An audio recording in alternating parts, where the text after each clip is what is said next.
This program is brought to you by Corn on the Cob. If it's not on the cob, it's not corn on the cob.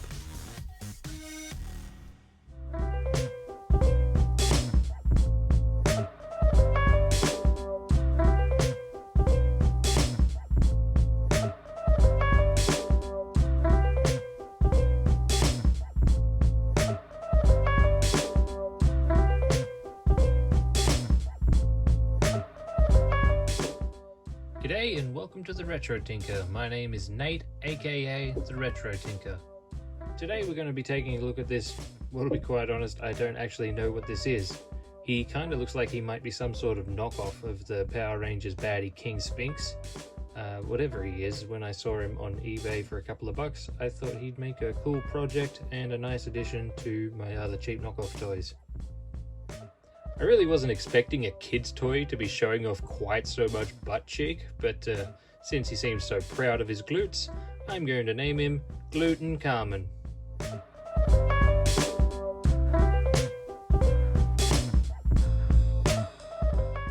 He was in a pretty filthy state when I got him, so I thought I'd clean him up, touch up the paint a little, and then bing bang boom, he's ready for the shelf. However, once I got him clean, it became pretty clear that he might just need a little bit more work.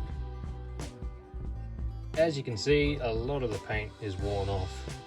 The gold paint has this greenish tinge to it that you see in a lot of old cheap toys. I'm guessing they put copper in the paint or something to give it a metallic finish, and it's just oxidized over the years. The original yellow paint has discolored to this weird, almost green color, and it's starting to peel up in places. I'm not sure if you'll be able to see this on camera, but when I scrape the paint up a little, you can see what I assume was the original color, and also this paint, it feels quite tacky to the touch and has a pretty strong smell about it. So my theory is that either the paint is degraded to the point it's just breaking down, or the plastic itself has started leaching out oils that are in turn lifting the old paint, or it could be both. So the plan is I'm going to completely strip all the paint off the figure, but before I do that I'll take a bunch of photos and notes so that I can repaint it as close to the original as I can. Once the paint is stripped and the figure's clean, I'll airbrush a fresh coat of yellow paint, and then I'll do all the details with the brush. Let's get to work! So to strip all the paint off, I'm going to soak it overnight in some of this oven cleaner, and that usually will strip all the paint off without damaging the plastic underneath. So let's see how we go. I'm just going to spray a bunch of this into the jar, put the figure in, seal it up and leave it overnight. Oven cleaner fumes can be pretty toxic, so I'd recommend wearing a mask and doing this outside.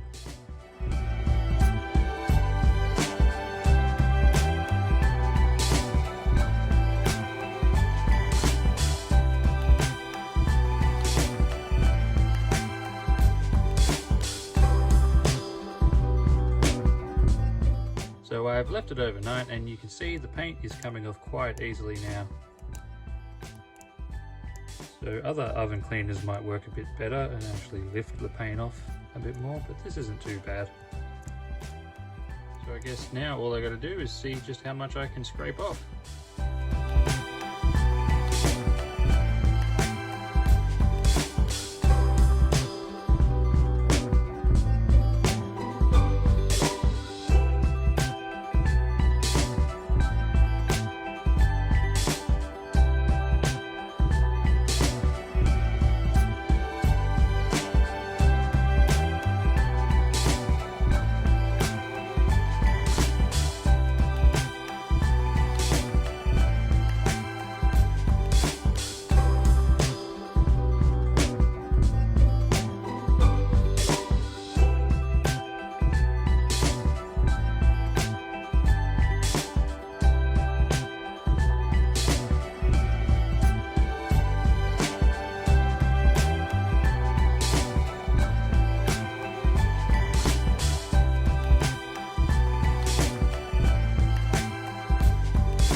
most of the paint off, but some of it's a bit stubborn, so I'm just going to go give it another dose in the oven cleaner.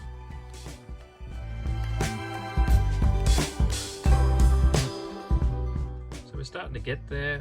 Some of the paint still being a bit stubborn, so I'm going to try this heavy duty oven cleaner. Hopefully this stuff's a bit more caustic. So I have higher hopes for the heavy duty oven cleaner. It seems a lot more potent. This bottle smells like flowers. This bottle smells like death. So while young Gluty is having an acid bath, I just wanted to reiterate, make sure you wear a mask. Do not get tempted to breathe the forbidden spicy air. So while he's soaking, I'm going to treat myself to a delicious bowl of corn on the cob.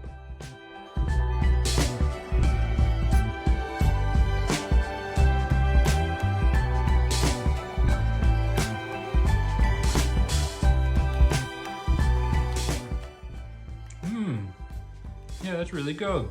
You can really taste the cob. Yum. Corn on the cob. If it's not on the cob, it's not corn on the cob. Okay, so I soaked it a few hours and I think I've pretty much got it as good as I can. Most of the larger paint flakes that were left scrubbed off with a toothbrush, so next time I know to go for the heavy duty oven cleaner first. Alternatively, you can soak your toys in brake cleaner, although I've never tried it. I considered it for this job, but I really didn't want to risk the brake fluid reacting with the plastic since this is my only one, and I don't know how to find it if I need to replace it. I really must say that there's quite a lot of detail in the sculpt underneath all that paint. What I assumed was a silver dome on the head is actually a snake charm. There's so many details like fangs and eyes, the gem on his collar, the carefully sculpted country of manufacture, and just look at the loving attention that's been paid to the old budgie smugglers. Hopefully I can manage to keep as much of the detail as possible when I paint it. So next step is to spray a coat of plastic primer, and then I'll get out the airbrush and paint him yellow. Let's get to it.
Pretty good so far. I'm pretty happy with it.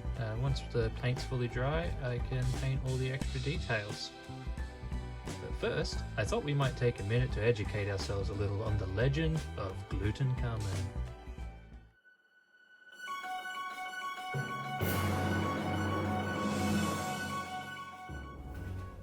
Gluteankhamun was a mighty and terrible warrior king, whose empire was so vast it made Alexander the Great look like Alexander the Only Okay.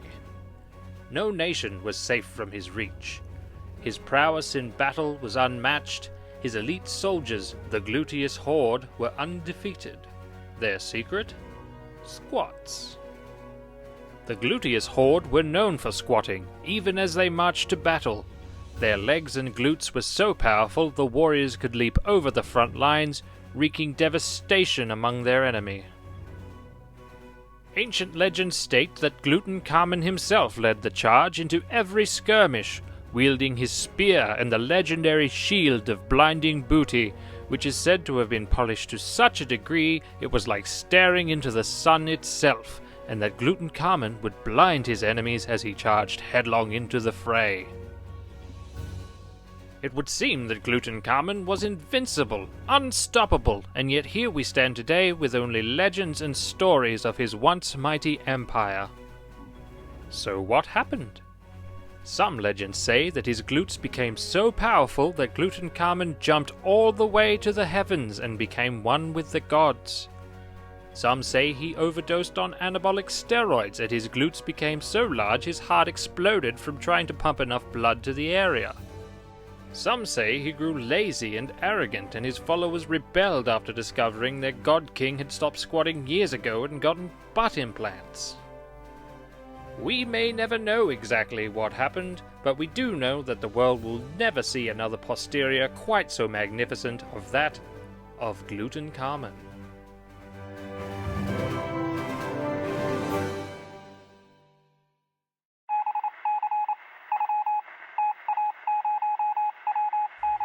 Alrighty, now that he's dry, we can paint the rest. I've only used these Citadel colours once before, so I'm pretty keen to see how they go on this project.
Have it.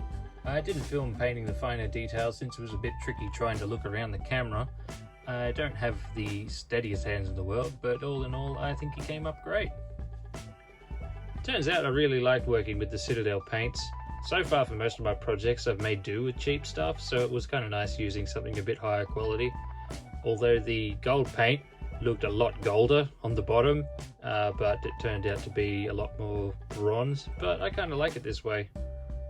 So rather than repaint the eyes exactly like the original, I tried to bring out the details in the sculpt by painting the eyes properly. Frankly, I think this looks a bit better than if I tried to match what was originally there. Now, as we saw in the mini documentary, Gluteankhamun's glorious hindquarters were not his only weapons of choice. I think we're going to need some custom accessories.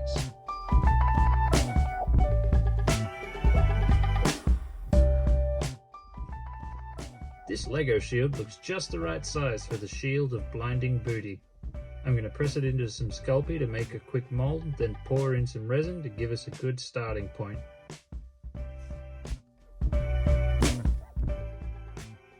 Next I'll make a handle with a bit of this aluminium wire, then glue it to the back of the shield.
now that's done, I'll mix up some milliput and get to sculpting the bootiest design.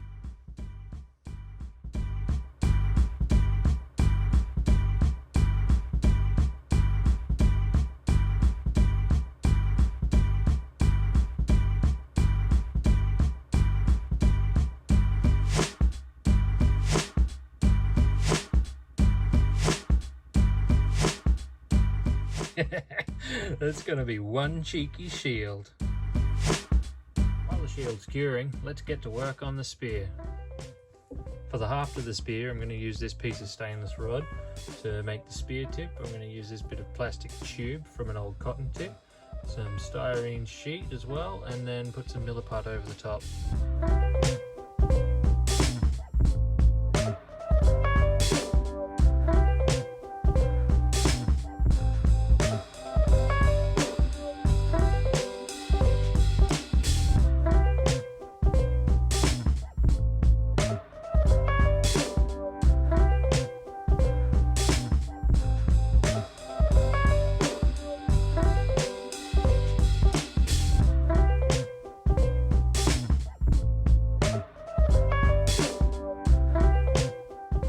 Okay, I'm pretty happy with these, so now I'm going to try out these gold pens I bought off Amazon.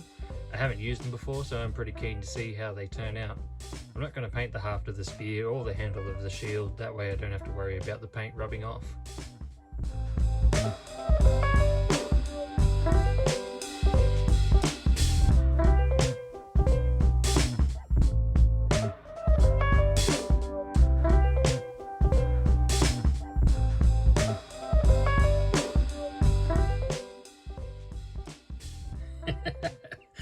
That looks awesome. Some beauteous, bootiest weapons fit for a god king.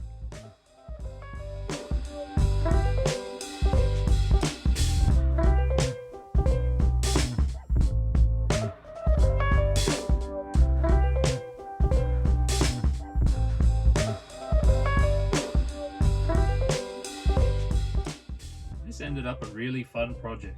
Stripping it down to nothing and starting from scratch, that was really satisfying. Plus the custom accessories really took it up a notch. So on behalf of myself and your #1 Glutey boy, I'd like to say thanks for watching. If you've enjoyed this video, drop a like, comment, subscribe, and I hope I'll see you in the next one. All hail Gluteankhamun.